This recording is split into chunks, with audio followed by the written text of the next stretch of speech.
Bonsoir à tous, bienvenue dans votre édition d'information locale du mercredi 11 septembre. Dans les titres de l'actualité, ce vote ce matin en assemblée plénière de la région Île-de-France. Il concerne le projet de construction d'une maison d'arrêt à Magnanville. Les détails à suivre. Le retour à l'emploi via un jardin d'insertion. Cette initiative est lancée à Guyancourt par les Restos du Cœur, en partenariat avec la commune. Et puis cela fait 3 ans qu'il est engagé pour la cause du basket de rue. Le célèbre commentateur Georges Eddy était présent il y a quelques jours à Chatou pour un tournoi qui a rassemblé une 50aine de joueurs.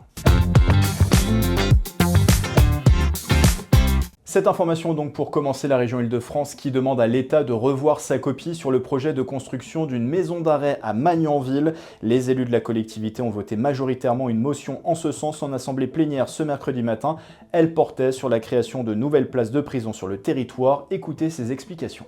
Ce projet qui est nécessaire sur cette partie des Yvelines, au vu de l'opposition massive qui est celle des élus locaux, doit faire l'objet de la part de l'État d'une nouvelle concertation, de nouvelles discussions pour arriver à sortir de cette situation. Ce projet prévu pour 2027-2028 sur un terrain à proximité directe d'habitation et d'un lycée de la commune rencontre une forte opposition auprès des élus de tous bords à Magnanville et des habitants. Un nouveau lycée pour carrière sous Poissy. La région Île-de-France vient de valider le principe d'implanter un nouvel établissement dans cette commune de 18 000 habitants. C'était une demande du maire pour faire face à une forte hausse démographique. Sur place, le lycée sera implanté dans le quartier de Pissefontaine, en bordure de la route départementale 190. Il devrait accueillir 1200 élèves dès la rentrée 2027. Ce projet solidaire, à présent, la ville de Guyancourt a mis à disposition une ancienne serre de l'INRA pour les Restos du Cœur des Yvelines. Le but, accompagner une dizaine de personnes à se réinsérer professionnellement. Le reportage de Mélanie Poquet. Alors c'est dans cette serre et dans le terrain qui est avoisinant que nous allons produire des fruits et légumes de façon éco-responsable. Des fruits et légumes ensuite distribués dans les centres des Restos du Cœur Saint-Quentinois, un projet en chantier mais bien développé. 12 personnes cultiveront ici leur retour à l'emploi.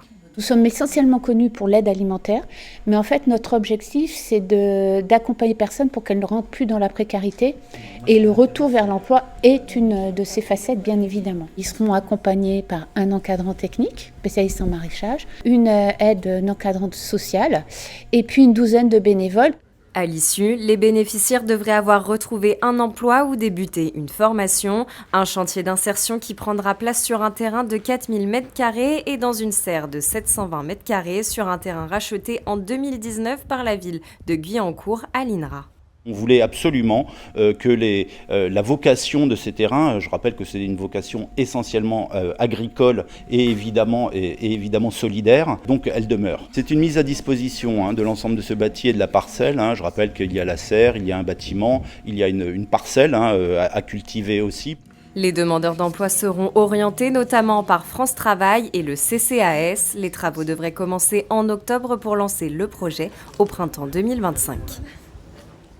Et j'ai besoin de vous, l'appel lancé hier soir par Michel Barnier aux députés et sénateurs d'Ensemble pour la République réunis en séminaire à Rosny-sur-Seine. Le nouveau Premier ministre a répondu à l'invitation de son prédécesseur Gabriel Attal. Selon des participants à la réunion, Michel Barnier s'est engagé à respecter toutes les sensibilités d'Ensemble, composées notamment de Renaissance, du Modem et d'Horizon, dans la constitution de son nouveau gouvernement, dont l'annonce est prévue pour la semaine prochaine. La ville de Plaisir dit stop aux camions-bennes non bâchés. D'après la municipalité, ils sont responsables de la présence de nombreux déchets sur les bas-côtés de la route départementale 30. Plusieurs opérations de contrôle ont été menées au cours de l'été par la police intercommunale de Plaisir et des Clés-sous-Bois.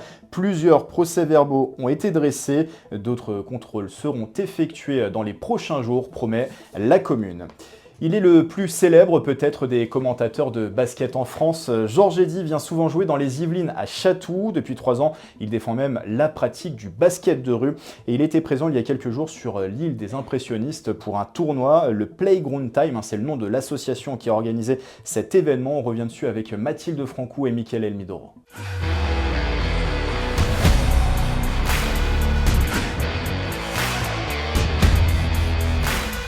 Un match d'une dizaine de minutes, 8 joueurs répartis dans 2 équipes, une moitié de terrain, pas d'arbitre, voici les principales règles du tournoi de Playground de Chatou. Par Playground, comprenez terrain de basket. Au total, c'est une 50aine de basketteurs qui ont joué sous l'œil avisé de Georges Eddy, le célèbre commentateur de basketball sur Canal+ et Eurosport. On a le plus beau playground de France avec nos plexiglas, avec nos dimensions officielles et surtout une communauté autour de ce playground qui représente les valeurs que nous voulons partager, la fraternité, la solidarité, le fair play, le respect de l'adversaire, respect des coéquipiers et tout. Et c'est ce que nous essayons de véhiculer à travers ce tournoi avec 12 équipes. C'est la végétation toujours agréable de venir le week-end sur un terrain comme ça. Et ils bossent bien le sujet, ils ont beaucoup d'activations, les gars sont cool. Et voilà, Georges Eddy qui est dans l'histoire, je trouve qu'ils ont une culture basket qui me plaît. Je suis venu très régulièrement depuis 3 ans pour avoir un bon niveau de jeu et avoir des joueurs qui ont également un bon niveau de jeu. Et c'est tout ce que je retrouve ici, en plus avec un bon esprit. Et la nouveauté cette année, la mise en place d'un tournoi pour les filles. Et là, pour la première année, on ouvre aux filles. Parce que c'est vrai qu'on s'aperçoit que le playground, il y a peu de filles qui viennent jouer. Donc ce qu'on aimerait, c'est développer la pratique du basket sur le playground avec les filles. Et donc on a 3 équipes qui sont inscrites cette année. Super, en fait, il y a une bonne ambiance. Il y a beaucoup d'équipes très différentes qui viennent un petit peu de partout. Donc c'est bien parce que ça permet de rencontrer et de vivre une passion commune. Sur le bord du terrain, de nombreuses animations étaient également prévues pour véhiculer la culture du basket, comme un stand de street art avec l'artiste Karim Lehache. Et puis cette disparition, avant de vous laisser, Didier Roustan, figure du journalisme sportif français de la chaîne L'Équipe, s'est éteint ce mercredi à l'âge de 66 ans des suites d'une maladie. En 2019, il avait participé à la création de la Roustan Academy Poissy, une école de formation à destination des jeunes pour apprendre à parler en public et à commenter des rencontres sportives. On écoute l'ancien maire de Poissy, Carl Olive. Didier m'avait appelé pour me proposer d'être utile notamment pour les jeunes en décrochage. Et c'est ce que nous avions décidé de faire à Poissy avec la création d'une Roustan Academy Poissy, notamment pour les jeunes décrocheurs. Il était encore en place il y a quelques mois. Vraiment, Didier était un homme comme on en rencontre peu. Quelqu'un, lorsque vous bavardez avec lui pendant 1 minute, vous ne ressortez pas le même. C'était ça, Didier Roustan, et quand je vois l'ensemble des hommages qui lui sont rendus, c'est à la mesure de l'homme qu'il était. Voilà, c'est la fin de ce journal. Merci de l'avoir suivi. Très bonne soirée sur TV78.